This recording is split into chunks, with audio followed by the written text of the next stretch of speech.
hasil akhirnya seperti apa. Ada namanya bukunya utang macet, utang lancar. Di situ isi di dalamnya ada namanya perlombaan tikus. Perlombaan tikus. Itu orang usaha di situ. Sekarang saya buat satu contoh. Ini ada si A itu punya usaha. Rata-rata orang kita itu rata-rata tidak punya modal, benar? Ya. Ketika kita bangun usaha, apapun usahanya, ini usaha X misalnya, si A ini akan pinjam bank. Nah, di sini utang. Katakanlah utang pertama 10 juta untuk membuat satu usaha. Nah, jangka waktunya biasanya utang ini 3 tahun. Secara hitungan di atas kertas, dari hasil usahanya untuk nyicil utangnya cukup. Di atas kertas semuanya seperti itu, mesti cukup. Nah, pola berpikir orang sesuai dengan perkembangan zaman, apalagi zaman memegang uang di sini, mesti berpikirnya maju. Mesti itu. Nyetor duit, padahal itu duit utang itu mau, perputaran utang. Tapi karena kita pegang uang itu merasa itu uang saya dan saya mampu. Akhirnya pola berpikirnya menaikkan usahanya. Benar nggak? Dari usaha A menjadi usaha B. Padahal waktunya belum 3 tahun, utang yang ini belum rampung. Benar betul? Nah, ini biasanya karena merasa jumowo mampu, ini ditutup. Terus nambah utang yang tadinya 10 juta jadi 50 juta untuk membangun usaha B.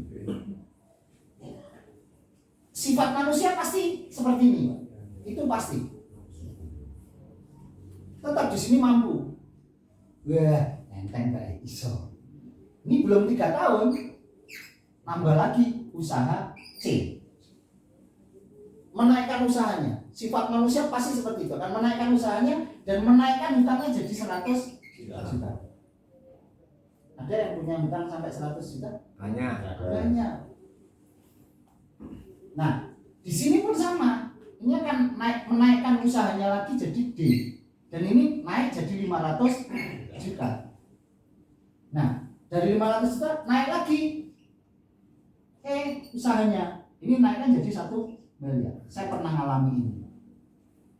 Saya pernah punya utang bank BRI itu rekening koran. Rekening koran itu nggak bayar pokoknya Pak, belum bayar bunganya. Enteng Pak. Itu bahaya sekali Pak. Karena kita tidak bayar pokoknya, hanya bayar bunganya. Enak banget loro Pak. Blek.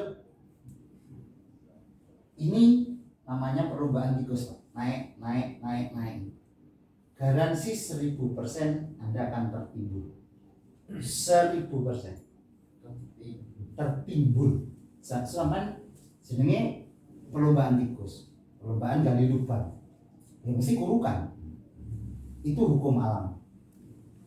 Saya pastikan yang namanya usaha satu itu akan terjadi inflasi.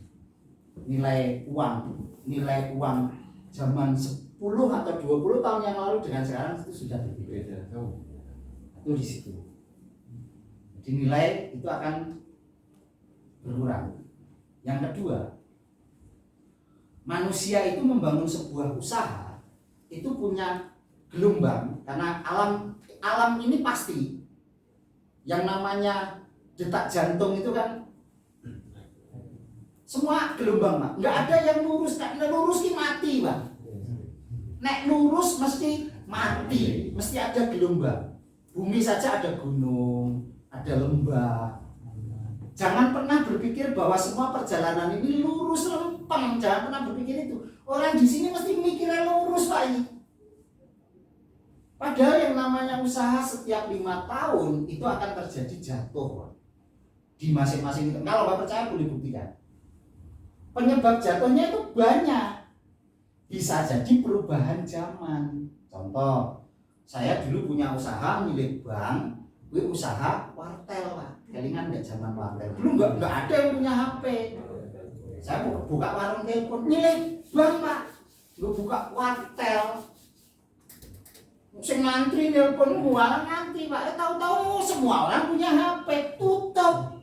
Bisa nggak kita menolak itu? Tidak. Itu namanya perubahan zaman. Jadi di usaha itu akan terjadi itu, dan itu nggak pernah kita pikirkan. Yang kita pikirkan di atas kertas itu lempeng, bisa. Oke, itu pasti akan terjadi seperti itu. Nah, belum dari cara kita mengelola keuangan dari pribadi diri kita. Mengelola ini rumangsa duwe duit, wah metu jajret, usahanya bangkrut. Persoalannya ketika ini usahanya jatuh, utangnya tetap Pak. Dan itu pasti terjadi. Kalau nggak percaya, monggo buktikan. Hutangnya tetap di sini, usahanya jatuh di sini. Pasti. Saya cerita, saya sudah ngalami Pak. Saya pernah punya hutang 1 miliar. Waktu itu saya punya penghasilan 200 juta. Saya punya tagihan sebulan 50 juta. Saya punya penghasilan 200 juta. Enteng enggak Pak? Enteng Pak, orang mikir. Setiap mau bayar ada.